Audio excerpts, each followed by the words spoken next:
অনেক বয়সে পৌঁছে গেছি, যেখানে কম কম ভবিষ্যৎ নিয়ে চিন্তা দিচ্ছি।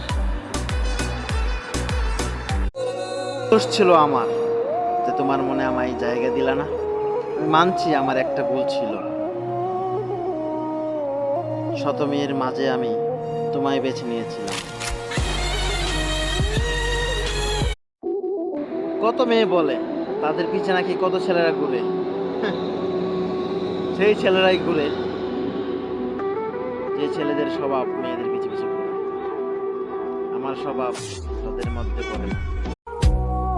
আমার লাইফে এমন একজন দামি মানুষ ছিল যাকে আমি খুব ভালোবাসতাম, কিন্তু নিজের করে ধরে রাখতে পারিনি।